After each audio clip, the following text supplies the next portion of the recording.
Right on the phone with me today, I have Josh Frand, guitarist for Stone Sour. Josh, how you doing this afternoon? I'm doing pretty good. And so you guys have a new album coming out. It's your fourth album. It's actually part one of a double album, The House of Golden Bones Part 1, releases on October 22nd.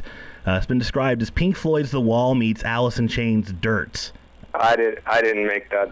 I didn't give that description. You didn't give that description? Well, yeah, that was the description I pulled off of Blabbermouth. Yeah, well, that kind of got taken out of context. Of musically, we don't respectably sound like either one of those bands. Are they influences? Yes, they are.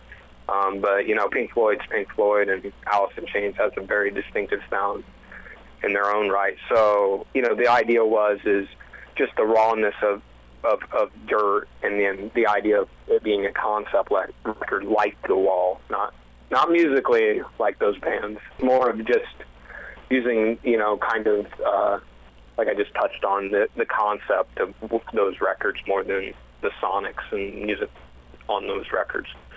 Now with the concept record, does that constrict you more in terms of writing the album than when you just go in and write a batch of 15 songs for a new record? We all write individually, musically. That really didn't change that much. I mean, really, Corey had the hard job of, making his short story work with all the music that had been written, and making sure that it had the peaks and valleys, and we had a great flow. So I don't think it really changed that much from what we had done in the past. And then if it did for anyone, it was him. Just as I said, making stuff work lyrically. The album is a double album, but it's being released in two separate parts. Part 1 now, and sometime next year, probably next spring-ish, is what I'm reading. Yeah. You guys will be releasing the Part 2? Yeah, I mean, we're thinking April, May-ish probably for Part 2. We got going on the idea of the record, or the concept of it. We ended up with like 24 tracks. And, then there was discussion of whether or not just to release it as a double album with one release date, but then we have other things that tie into it, and we thought that it might be cool just to break it up and do two separate records. We're releasing a comic book next year, a 4-part miniseries that is like the visual to the record on that side of things, and then we did something really cool with the packaging where they interlock together a certain way that nobody's done before, which we're stoked about doing. So that was the main reasons of breaking the record up, I guess. And with the comic book, I mean, that comes out starting next April. It's a 4-parter.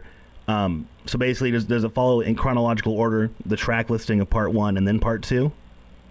Well, yeah, I mean, it's going to be based more on Corey's short story but yes, you're right as far as, issues 3 and 4 are going to basically be tied in with disc 2, and then 1 and 2 obviously with disc 1. So now with Corey's short story, there's also, I read an article on Blabbermouth.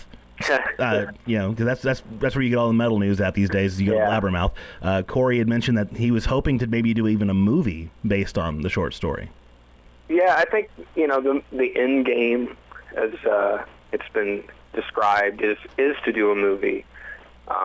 He has that his company along with Sean Cran, and he sees it as a movie. But that's way down the line for us. I mean, we got a year and a half of touring, and right now we're discussing possibly the end of next year or next fall doing the albums in their entireties from front to back, doing 2 nights in selected cities around the world for one ticket price. We're seeing if we can pull this off, which we think would be really cool. And once again, nobody that we know has done it.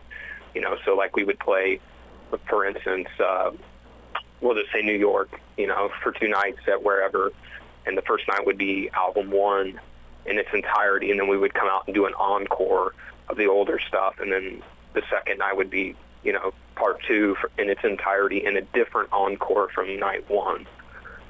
And then the goal is to make it so it's just basically one ticket for both nights. When you guys released the first, the self-titled Stone Sour album 10 years ago, did you imagine that 10 years later you guys would have, like, the option to even do something like this, releasing 2 albums 6 months apart, doing possibly 2 nights in a city, you know, if you can make it work out to where you're doing each album in its entirety. Did you ever imagine that happening 10 years ago? No. I don't think, well, for me personally, I mean, I didn't even imagine getting to releasing the first record. You know, the two of us, Corey and myself, you know, worked on this project that kind of grew into the first Stone Sour record, and it started in 2000. And, you know, for him, it was an outlet to be able to sing, you know, and, you know, over the years, you know, he's sung or begun singing a lot more in Slipknot.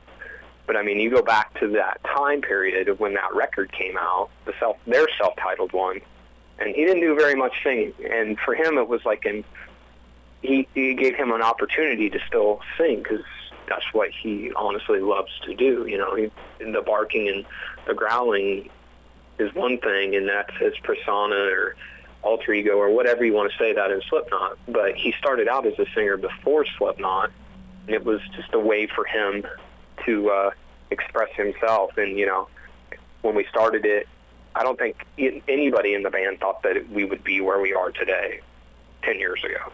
You've got tour dates planned through pretty much the end of the year already. As far as going out on tour next spring, what are the plans after the first of the year to take this on the road? Yeah, I mean, with the stuff going on internally, you know, with Jim having his surgery, it made it so we couldn't go out in the U.S. This fall. But we have every intention of coming back and doing the U.S., I believe, in January, a little bit in January and February. And then we'll kick off a really big tour, headlining tour in March, April, throughout the U.S. On the new record, something I read about it was you guys had Rachel Bolan from Skid Row play bass on this record. How was that, like having him come in and just slay the bass tracks? Actually, it was amazing. He's a very underrated player. How it all came about is, you know, when it was obvious to us that Sean wasn't coming back, and the material was coming in by everybody, we were trying to figure out who would be the guy. And what kept getting brought up more than a person was just the sound and the style. And one night we were all sitting around at Corey's table, and his name had popped up in my head several times, but I just never said anything, to be quite honest. And that night I just said, you know what, I think Rachel Bolan would be ideal for this record, in his style and his tone. And there was a brief pause, and then everybody was in, you know, and Rachel has a mutual friend of the band, so Corey called that person to get Rachel's number and called him the next morning, and he was stoked. And he came in for like 5 days and recorded the 24 tracks, which is pretty impressive. Yeah. And he schooled it. And we wanted him to go out and tour the cycle with us, but with his obligations with Skid Row, obviously, he couldn't be 100% committed to tour possibly a year and a half, and we can't not go out and all of a sudden have to cancel a tour because Skid Row has to play. You know? So we have a friend, Johnny Chow, of the band that's going to come in and play bass for now. So, and with the new album coming out, there's the bundles where you can get the vinyl, CD, you know, fan club membership, stuff like that. I'm assuming that'll continue on with the next record as well when that cycle comes around next spring. Oh, definitely. Yeah. I was really stoked to finally be able to do a picture disc. Like, I'm a huge fan of that type of stuff and the collectibles, and I've tried for 3 previous albums to have a picture disc, so to finally be able to do that and do cool bundle stuff. Or cool stuff, period, you know. We will continue to do that stuff. Now, the picture disc, is that just available through stonesour.com, or is that going to be released in retail chains? I think as of right now, just stonesour.com, and it's a limited thing, because I believe we've done several bundles, and I think with that bundle, or with the gold VIP bundle, it's that comes with an autographed litho, and I think that's limited to, I think, 500.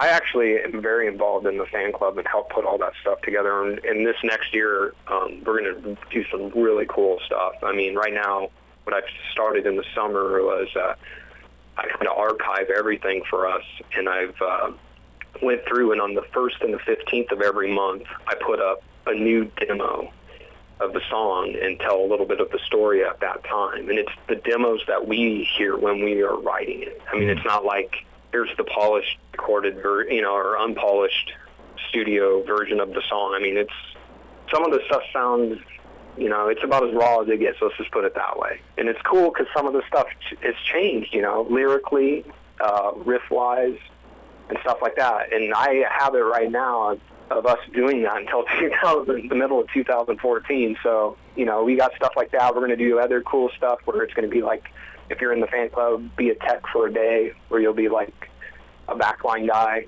for the day, and all kinds of crazy stuff, With the fan club, that's The Dead Generation. The best way to get to it is through the stonesour.com. Stonesour.com. Anybody that wants to check that out, go to stonesour.com. The album comes out Monday the 22nd, The House of Golden Bones, Part 1. And I haven't even listened to it yet. We've been playing Absolute Zero, but I haven't listened to the album in its entirety yet. I've been kind of waiting until release day to check it out. So honestly, you need to, because, it's one of those records that you need to listen to from the start to the finish. You know what I'm saying? Yeah. Kick back, put it on, read, part 1 of the short story, because that's what the booklet is. The booklet isn't lyrics and thank yous. It's actually the first part of the short story. Oh, very nice. Very cool. Make sure you check out the record. Like I said, it comes out on the 22nd of October. House of Golden Bones, Part 1, Stone Sour. Josh Rand, thank you for calling in today. Yeah, thank you. All right, cool, man. Thanks a lot. Yeah, have a good one. Right.